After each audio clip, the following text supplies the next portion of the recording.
tear gas, pepper spray, and rubber bullets. Hong Kong didn't change China. China changed Hong Kong. But protesters are trying to change both. After more than 100 days of protests and more than 2,000 cans of tear gas, Hong Kong protests have entered a new phase. Chris Chappell here back in Hong Kong. We were here back in June when this protest movement just began. After more than 3 months, a lot of the protesting looks the same. There's still broad support in Hong Kong society, with people from all walks of life coming out. Creative protest art can be seen everywhere, and leaderless, guerrilla-style organization is still the preferred tactic. Sure, the police have gotten a little more liberal with the pepper spray and tear gas, violence.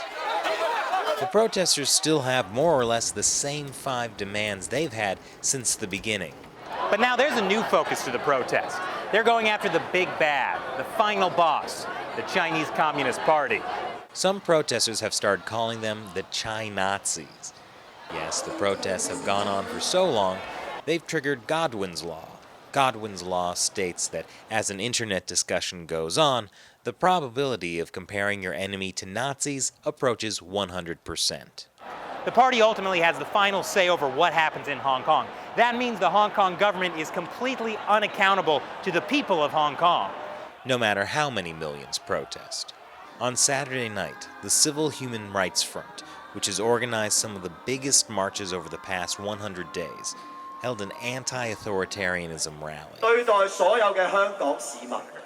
It marked the 5-year anniversary of the 2014 Umbrella Revolution. Hundreds of thousands joined. While the protests were largely peaceful, a smaller group of protesters smashed the windows of government offices and blocked this major road near the Hong Kong Legislative Council office, though they did take barriers down to let firefighters through. But on Sunday, it was the Chinese Communist Party that was at the center of protesters' fury. Today is the Global Anti-Totalitarianism March. Wait, Shelley, what's the difference between authoritarianism and totalitarianism? Just wait. Okay, totalitarianism has way more tear gas. The Hong Kong police did not grant a permit for this march, making this an illegal assembly. And so the police have come out in force. They fired the tear gas right next to me. My ear's kind of ringing from that. In fact, the police started firing tear gas before the march had even started, when most of the people around were just reporters and people trying to go shopping, until they got mad at the police. That's the media liaison. They're telling us that we need to get out of here. They're telling the press to leave, that they're sweeping the area. Oh no, it's a great World Anti-Totalitarianism Festival. But Hong Kong protesters don't see this as just their fight against the Chinese Communist Party. They see it as the world's fight. In this open letter, Hong Kong protesters call for the free world to join us and stand as one against the greatest threat it has ever seen. That threat being the Chinese Communist Party.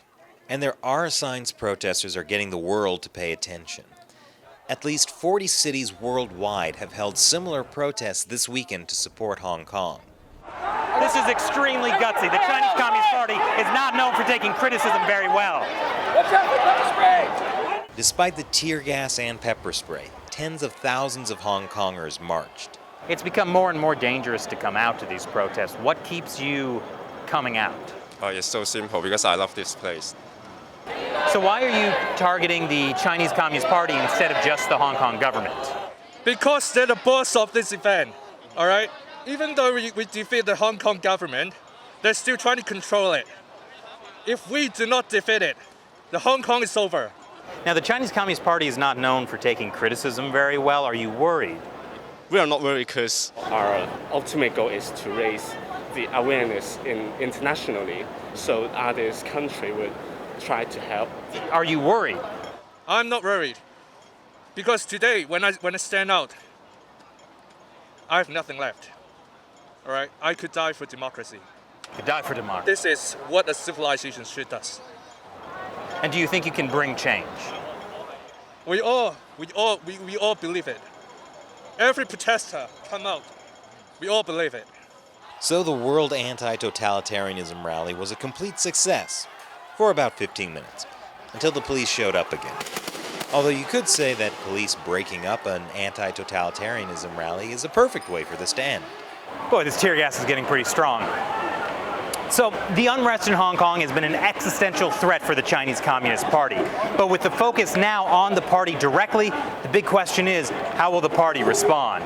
But no matter how the party responds, one thing is for sure. After the tear gas clears, the Hong Kong protesters will keep on marching.